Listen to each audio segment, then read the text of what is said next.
하나님 말씀 보겠습니다. 룻기 1장입니다. 룻기 1장 15절 말씀부터 18절 말씀까지 보겠습니다. 제가 봉독하겠습니다. 나오미가 또 이르되 보라, 내 동서는 그의 백성과 그의 신들에게로 돌아가나니 너도 너의 동서를 따라 돌아가라 하니, 룻이 이르되 내게 어머니를 떠나며 어머니를 따르지 말고 돌아가라 강권하지 마옵소서. 어머니께서 가시는 곳에 나도 가고 어머니께서 머무시는 곳에서 나도 머물겠나이다.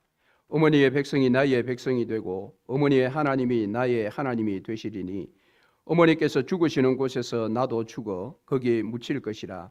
만일 내가 죽는 일 외에 어머니를 떠나면 여호와께서 내게 벌을 내리시고 더 내리시기를 원하나이다 하는지라. 나오미가 룻이 자기와 함께 가기로 굳게 결심함을 보고 그에게 말하기를 그치니라. 아멘. 성경에 여성을 주인으로 한 책은 두 권이 있는데요, 룻기와 에스더서입니다. 룻기는 이방 여인이 유대 땅에 정착한 그런 이야기고요, 에스더는 반대입니다. 유대 여인이 이방 땅에 정착한 이야기입니다. 두 이야기 다 우리에게 굉장히 긍정적이고 큰 교훈을 주는 그런 책입니다.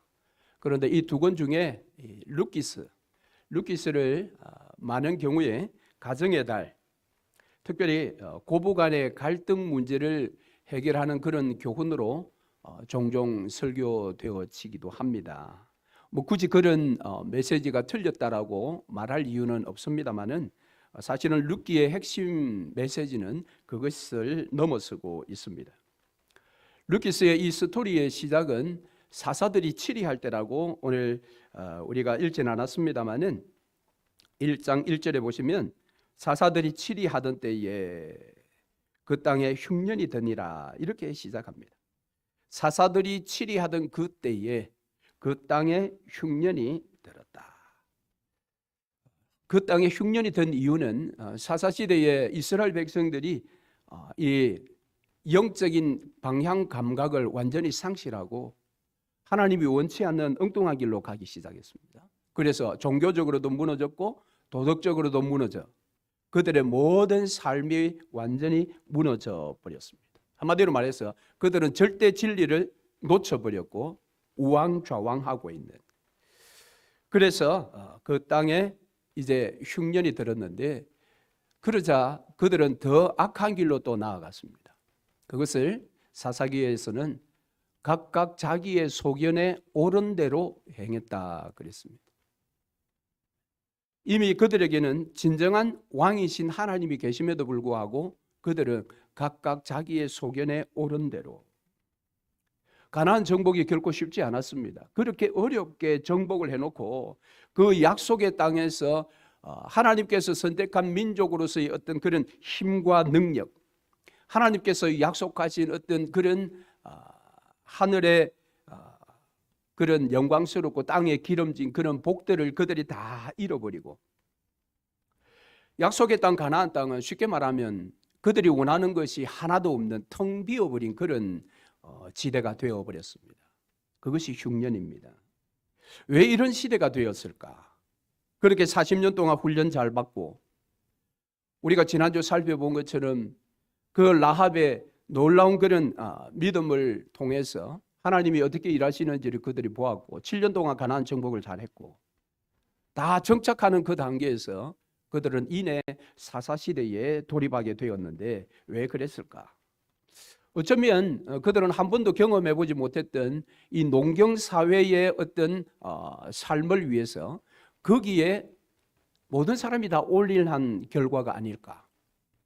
사실은 신명기에서 말하는 가나안 땅에 들어갔을 때 그들이 어떻게 자녀들에게 신앙을 전수해야 될 것인가를 정확하게 들었지만, 쉐마라는 그 말씀을 통해 들었지만, 그들은 그것보다, 그것은 차선적이고 우선적인 것은 농경사회의 그 어떤 적응, 농사를 짓는 기술을 배워야 되고 그런 어떤 먹고 사는 문제에 올인했던 결과가 아닐까, 그런 생각을 저는 해봅니다.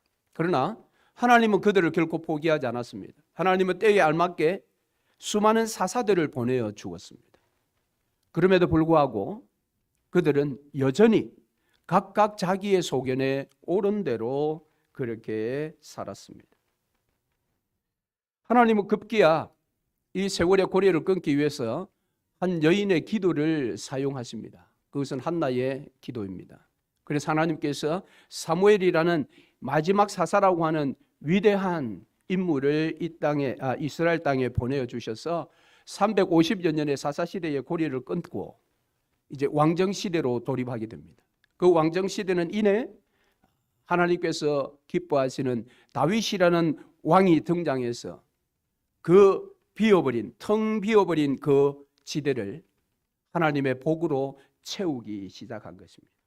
그래서 우리는 역사서 이 순서를 보면 사사기, 룻기, 사무엘, 상하 이렇게 되어 있는데 사실은 사사 시대의 텅 빈 그 시절을 가나안 땅의 다윗으로 충만하고 풍요로운 그런 하나님의 은혜로 채우는 그 역사의 스토리가 사사기와 사무엘 상하의 이 연결입니다. 그런데 그 사이에 지금 룻기가 끼어 있습니다. 물론 이것은 사사시대 350년이 끝나는 자락에 룻기의 스토리가 시작된 게 아닙니다. 편집상 이 중간에 끼어 있어서 그렇지 사실은 룻기의 이야기는 사사시대 초입 부분에 일어난 사건입니다. 왜냐하면 가나안 정복 시에 등장했던 이 라합이 바로 룻의 남편이 되는 보아스로 등장하고 있는 책이 룻기이기 때문에 룻기의 위치는 사실은 사사기 앞에 가야 되는데 어쨌든 그 중간에 넣었던 어쩌면 여기에 또 하나의 의도가 있지 않을까 그런 생각을 해봅니다. 그것은 사사시대의 그 텅 빈 흉년의 시절을 이제 하나님께서 풍요가 넘치는 다윗의 시대로 연결하기 위한 하나의 연결고리로 룻기서를 생각하신 것이 아닌가. 실제 룻기서의 이야기를 보면 룻이 엘리멜렉 그리고 나오미 집안에 시집을 갔지만 그 집안이 계속해서 흉년을 맞았습니다. 텅 비어버린 집안이었습니다. 그런데 그에게 하나님의 은혜가 임했고 그의 삶이 다시 풍요로워지는 나오미를 따라 베들레헴에 돌아와서 남편을 다시 만나게 되고 보아스를 통해서 그 인생의 영육간의 풍요로움이 넘치는 그 스토리가 이제 룻기이기 때문에 이 한 가정의 이야기가 바로 사사기와 룻기의 이스라엘의 전 역사의 축약판이다.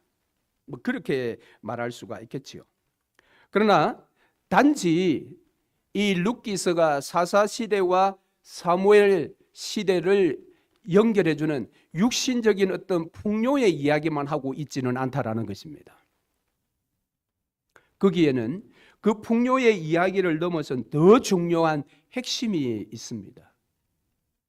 그것이 무엇인가 하면 하나님께서 이스라엘 백성들에게 약속하신 아브라함으로부터 시작된 그 구원의 이 스토리, 구원의 이 역사 속에 바로 이 룻기의 일생이 쓰임 받았다라는 것입니다.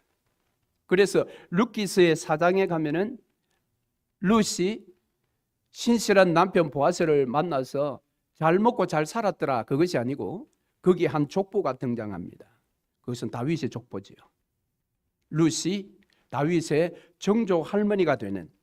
그래서 룻기서는 단지 육신의 관점에서 하나님 은혜 가운데 그들이 잘 먹고 잘 살았더라 회복되었더라 그것이 아니라 흉년 가운데 피폐해져 가는 가운데서 한 여인의 그 믿음을 하나님께서 들어서 당신의 이 구속사의 흐름에 그 인생을 사용하셨다라는 것입니다.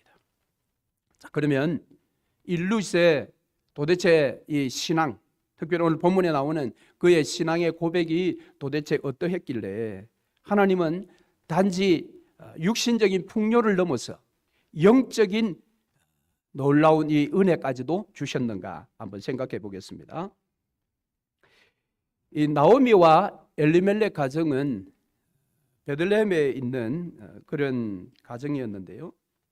여러분 그 가정은 보시면 1장 1절에 중간절에 유다 베들레헴의 한 사람이라고 합니다. 유다 베들레헴이다 이 말은 이 엘레멜렉이 유다 지파 사람이라는 겁니다. 이 유다 베들레헴이라고 굳이 언급한 것은 스불론 지파 지역에도 베들레헴이라는 지역이 있었기 때문이라고 합니다. 그런데 그 베들레헴에 기근이 들었습니다. 흉년이 들었습니다. 여러분, 베들레헴의 뜻이 무엇입니까? 그것은 떡집이고 빵집입니다. 떡이 있는 집, 빵이 있는 집인데 지금 흉년이 왔습니다. 여러분, 그럴 수 있을까요? 하나님께서 약속하신 빵집, 떡집인데 그 집에 떡이 없고 빵이 없습니다. 그럴 수 있습니다. 왜요?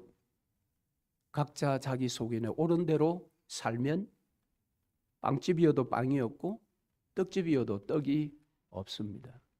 각자 속인에 옳은 대로 살면 예수 믿어도 삶의 흉년이 찾아오게 되어 있습니다. 그래서 이 흉년의 때를 견디지 못하고 그가 풍요로운 땅 모압으로 이민을 결정해서 가게 됩니다. 물론 엘리멜렉이 이 이방 땅 모압으로 이민 가는 건 결코 쉬운 결정이 아니었을 것입니다. 그러나 어쩌면 단 한 가지의 목적, 내 가족을 먹여 살려야 된다라는 목적으로 가지 않았겠습니까? 사실 이 엘리멜렉이라는 이름의 뜻은 하나님은 왕이시다라는 이름의 뜻을 가지고 있습니다. 그 부모가 이 엘리멜렉을 낳았을 때에 너 인생의 왕은 하나님이야 그랬습니다. 그런데 엘리멜렉은 지금 자기 이름값을 못하고 있습니다.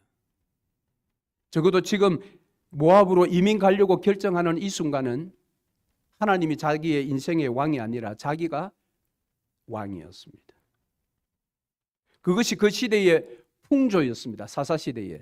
엘리멜렉은 그 시대의 풍조에 밀려 함께 동화되어 버렸습니다.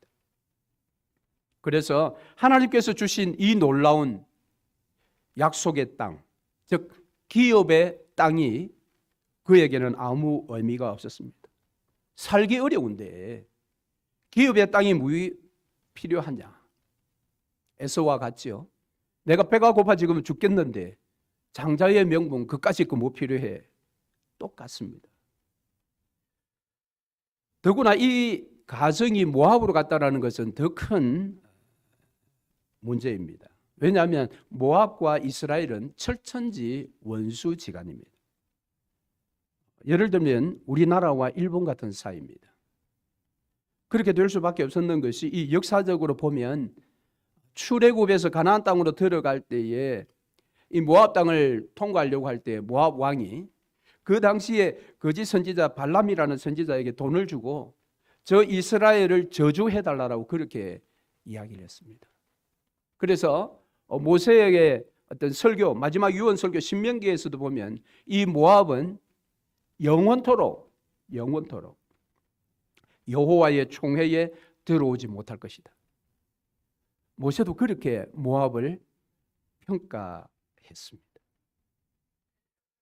그리고 나중에 바벨론 포로로 갔던 그 백성들이 귀환하여 포로 공동체가 다시 회복될 때에 그 당시에 느헤미야가 이스라엘 백성들에게 무엇이라고 이야기했는가 하면 모압의 딸들을 결코 며느리로 맞이하지 않겠다고 맹세해라고 그렇게 강요까지 했습니다. 모압은 그저 그런 이방이 아니라 이스라엘의 철천지 원수 같은 사람들이었습니다. 그럼에도 불구하고 엘리멜렉은 그 땅으로 갔습니다. 갈 수 있었던 것은 자기 인생에 자기가 왕이었기 때문에 그렇습니다. 오늘 우리에게 철천지 원수는 누구입니까? 그것은 세상입니다. 사단이 지배하고 있고 사단의 가치가 주인 노릇하고 있는 세상입니다. 그 세상이 철천지 원수입니다. 우리는 하나님의 나라의 시민입니다. 하나님 나라의 시민인데 하나님 나라에서의 삶을 만족해 하지 못하고 하나님 나라 안에 살면서도 시민답지 못하여 내가 대통령이요 내가 왕인 생각을 가지고 하나님 나라를 사니 하나님 나라의 삶도 흉년입니다. 교회 생활도 흉년입니다. 교회 예배드려도 기쁨이 없고 기도해도 응답이 없고, 그래서 결국 우리도 우리의 원수인 세상 나라, 세상으로 흘러가는 것입니다. 그런데 여러분, 결과는 무엇입니까? 오늘 나오미가 자기의 삶에 대해서 20절에 이렇게 이야기합니다. 20절을 한번 보시죠. 나오미가 그들에게 이르되 나를 나오미라 부르지 말고 나를 마라라 부르라. 이 나오미의 이름의 뜻은 희락입니다. 기쁨입니다. 즐거움입니다. 그런데 마라는 괴로움입니다. 남편을 따라 행복을 찾아서, 기쁨을 찾아서, 희락을 찾아서 모압 땅에 왔는데 실제 살아보니 괴로운 인생이었다. 그가 고백하고 있습니다. 이런 고백을 할 수밖에 없었던 것이 모압 땅으로 이주하자마자 웬일인지 남편 엘리멜렉이 갑자기 죽습니다. 두 아들을 데리고 과부가 되어 그곳에서 버티며 살아갑니다. 어쩔 수 없이 며느리를, 모압 여인들을 며느리로 맞아들입니다. 모압 땅에 더 잘 정착하기 위한 발버둥 아니겠습니까? 그런데 10여 년의 세월이 지나면서 두 아들조차 다 죽었습니다. 후손도 남겨놓지 않고 여자 3명만 남았습니다. 과부 집안이 되어 버렸습니다. 그래서 이 삶에 대해서 그는 또한 13절에 이렇게 고백합니다. 너희가 어찌 그들이 자라기를 기다리겠으며 어찌 남편 없이 지내겠다고 결심하겠느냐. 내 딸들아, 그렇지 아니하리라. 여호와의 손이 나를 치셨으므로. 어쩌다가 재수 없어서 엘리멜렉이 남편이 죽은 것이 아니고 어쩌다가 두 아들을 잃어버린 것이 아니라 나오미는 정확하게 하나님께서 나를 치셨다라고 이야기를 합니다. 먹고 살기 위해서 가장으로서 어쩔 수 없는 최선의 선택이었다. 핑계는 할 수 있으나 하나님은 그것을 받아들이지 않습니다.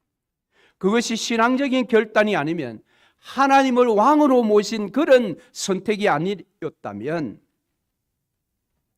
어떤 선택의 결과라도 그것은 결코 즐거움이 될 수 없고 그것은 오직 고통만 안겨줄 것입니다. 여러분, 고대 사회에서 남자 없이 살아가는 것이 얼마나 힘들었겠습니까? 요즘 시대와는 완전 다르죠. 요즘은 여자 혼자서도 얼마든지 능력 있게 살아갈 수 있습니다. 그러나 고대 사회는 그렇지 않았습니다.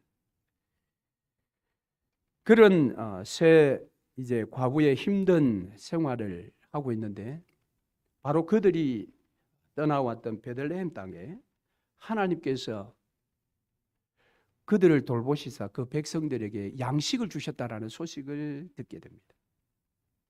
이것은 나오미에게 복음이었습니다. 복음이었습니다. 나오미는 고향 베들레헴으로 돌아가기로 마음에 결심을 합니다.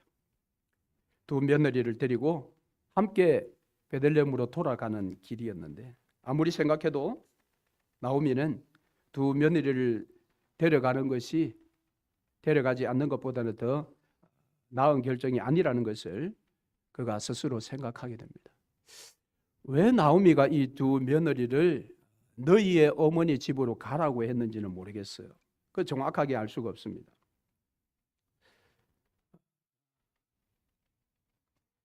이제 이건 두 가지로 이제 그 학자들이 해석을 합니다. 하나는 정말 이 두 며느리를 사랑했기 때문에, 자기가 이민자의 생활을 모압 땅에서 해보니까 이민자로 살아가는 것이 너무 힘들었는데, 이 두 며느리가 베들레헴으로 가면 이 며느리는 베들레헴에서 이민자가 되는 겁니다.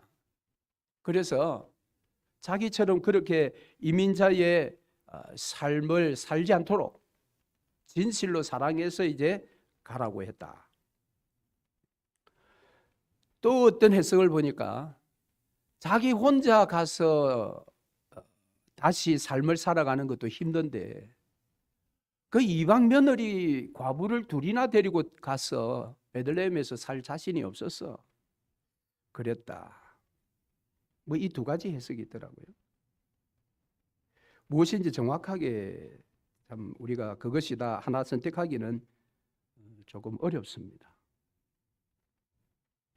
그런데 어쨌든 돌아가라고 하는 이 이야기에 처음에는 두 며느리가 아니다라고 반대를 했으나 재차 돌아갈 것을 권면했을 때 첫째 며느리 오르바는 이제 돌아가기로 선택을 하고, 이제 둘째는 룻은 완강하게 이제 반대를 합니다. 그러면서 그가 16절 하반절에 이렇게 고백을 하죠. 어머니 백성이 나의 백성이 되고 어머니의 하나님이 나의 하나님이 되시리니. 이 고백은 어쩌면 이 에스더가 죽으면 죽으리라라는 그런 결기의 고백과 같습니다. 모르겠어요. 정말 이 룻이 어머니가 지금 예상하는 베들레헴 땅에 가서의 자신이 당할 그런 어떤 엄청난 고백, 엄청난 고난, 멸시 이런 것들을 예상을 하고 그럼에도 불구하고 내가 따라가겠다. 여러분 그것 이전에 그는 정확하게 어머니의 하나님이 나의 하나님이 되신다. 이렇게 고백을 합니다. 그는 시어머니 나오미의 실패한 삶만 본 것이 아니라 비록 삶은 실패했지만 그 실패 가운데서도 끝까지 하나님을 붙들고 있는 나오미의 삶을 본 것입니다. 그래서 실패한 엘리멜렉의 가정에서 나오미의 삶을 통해 그는 하나님을 본 것입니다. 비록 남편을 잃었지만 그는 하나님을 얻었습니다. 남편을 잃었지만 그는 시어머니 나오미를 얻은 것입니다. 그래서 나는 시어머니와 함께 가겠고 그곳에서 하나님과 함께 하겠다라는 것입니다. 어머니의 하나님이 나의 하나님이 되실 것입니다. 하나님이 나의 하나님이 될 것을 지금 기대하고 있습니다.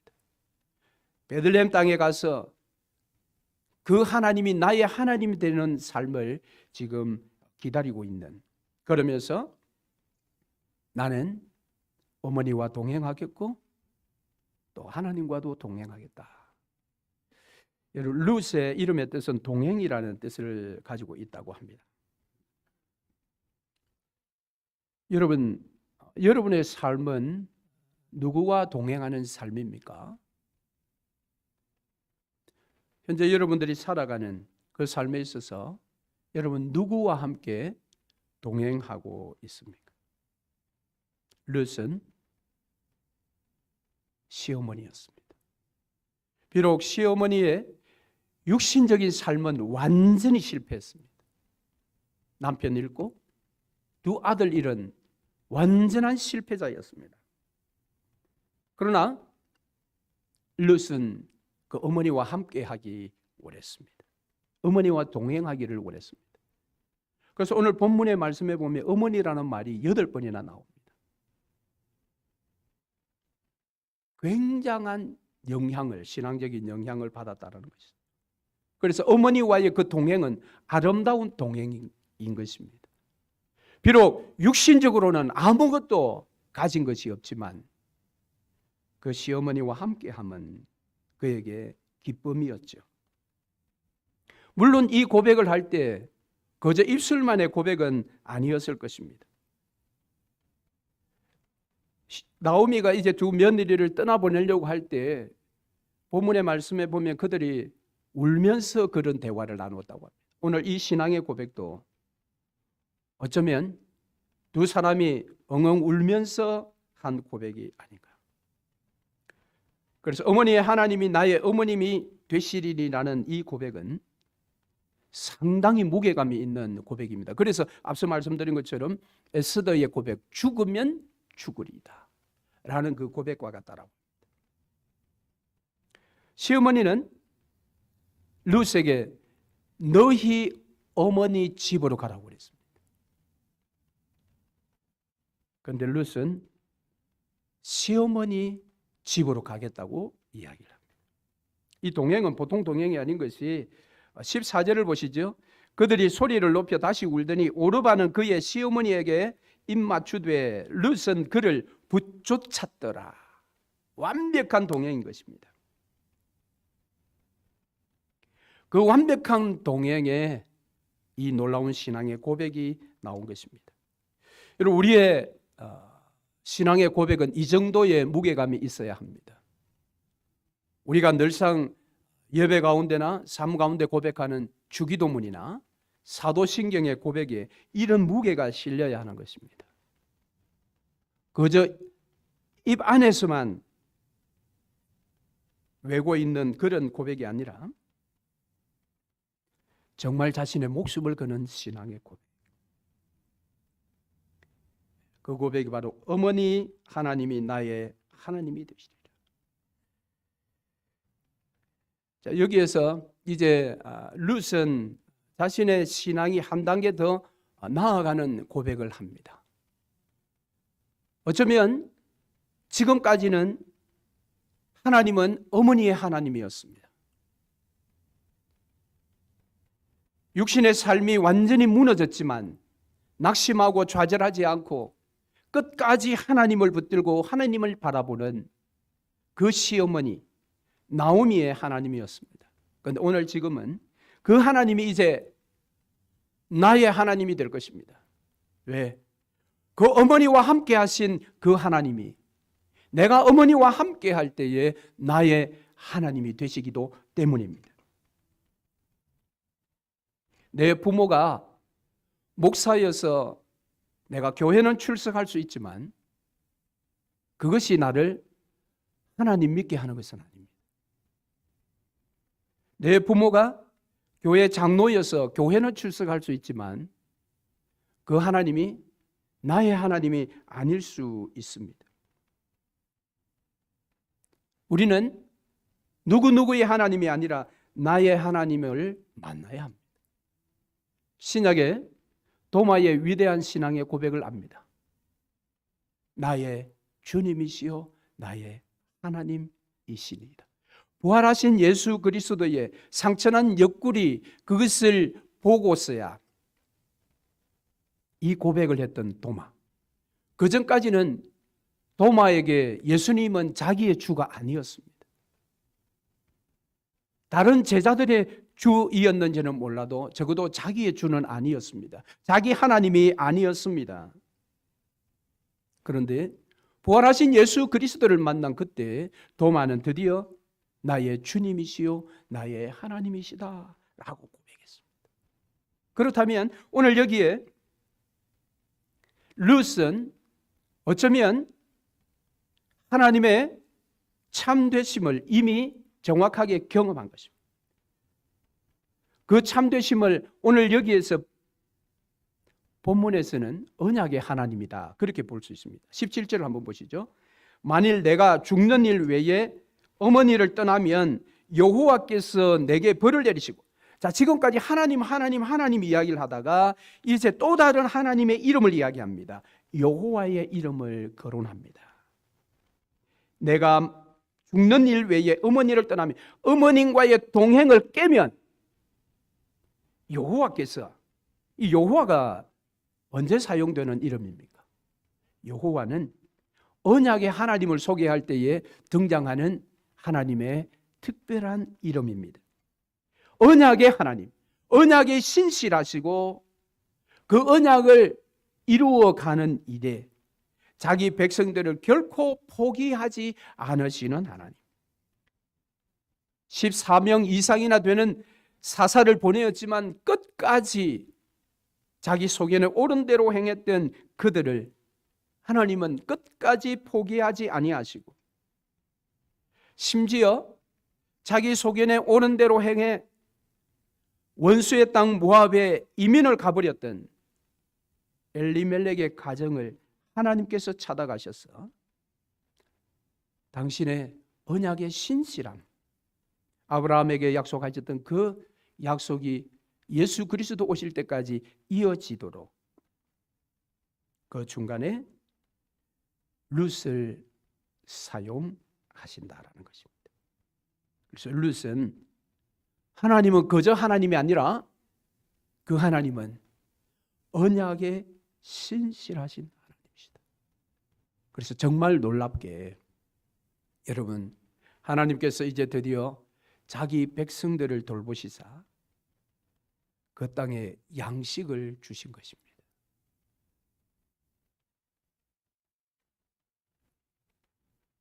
그것이 복음이었죠. 그것이 나오미로 하여금 돌아가도록 결단하게 만든 복음의 소리였습니다. 그 복음의 소리에 반응하는 나오미와 동행하겠다고 진실한 신앙의 고백을 했던 룻.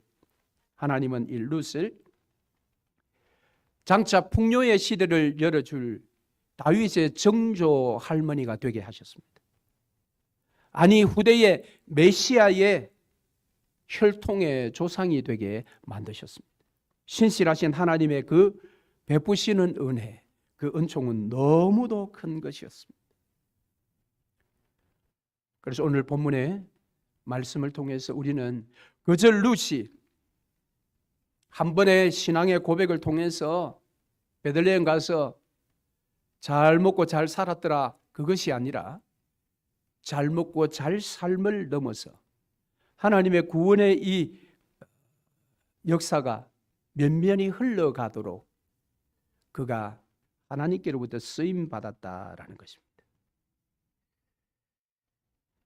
사랑하는 성도 여러분, 오늘날 코로나 이후에 우리의 삶의 형편은 어떻습니까? 우리의 삶의 자리는 어떠합니까? 지금 사사시대의 베들레헴 같지 않습니까? 아니면 다윗 시대의 풍요의 삶이 현재 우리의 삶입니까? 때로는 떡집이어도 빵집이어도 떡과 빵이 없는 흉년의 도시가 우리의 삶의 형편일 수 있습니다. 사사들이 치리하고 있음에도 불구하고, 하나님께서 주의 몸된 교회를 붙들고 있음에도 불구하고, 하나님께서도 오늘날 수많은 목회자들을 보내어서 교회를 섬기게 하심에도 불구하고, 정작 내 삶의 바운더리가 영적인 흉년, 영적인 베들레헴 자리가 될 수 있습니다. 아니면 그것을 한번 벗어나 보려고 흉년의 공동체, 하나님의 복을 찾아보기 어려운 교회를 떠나서 내가 왕이 되어서 세상 나라 모압으로 갈 수도 있습니다. 오늘 우리의 삶에 혹시 모압은 없습니까? 모압이 있다면 우리의 삶의 모압은 무엇이겠습니까? 그런데 이 모든 것을 돌이키기를 하나님 원하십니다. 그것이 바로 복음의 소리입니다. 6절, 여호와께서 자기 백성을 돌보시사 그들에게 양식을 주셨다 함을 듣고. 오늘 내 삶이 흉년의 베들레헴이라면 정말 필요한 것은 복음의 소리입니다. 어떤 양식을 얻을 수 있는 장소, 양식을 얻을 수 있는 삶의 어떤 행위가 아니라 복음의 소리입니다. 그런데 비록 내가 잘못된 선택을 해서 세상 나라 모압에 가 있다 할지라도 거기에서 나오미처럼 육신적인 삶은 다 무너져 내려도 끝까지 하나님을 붙들고 있을 때 하나님의 복음의 소리는 그 귀에 반드시 들리게 되어 있습니다. 그 복음의 소리를 여러분 들으시기를 바랍니다. 그리고 들으실 때에 나오미처럼 신속하게 다시 기업의 땅 베들레헴으로 돌아서서 가시기를 바랍니다. 그리고 룻과 같이 언약에 신실하신 하나님을 기억하고 그 하나님께서 나의 주님이시요 나의 하나님이시다라는 그런 고백과 함께 약속의 땅 베들레헴에서 주님이 주시는 그 양식으로 영육간의 배부름을 입으시는 저와 여러분 되시기를 주의 이름으로 축원합니다.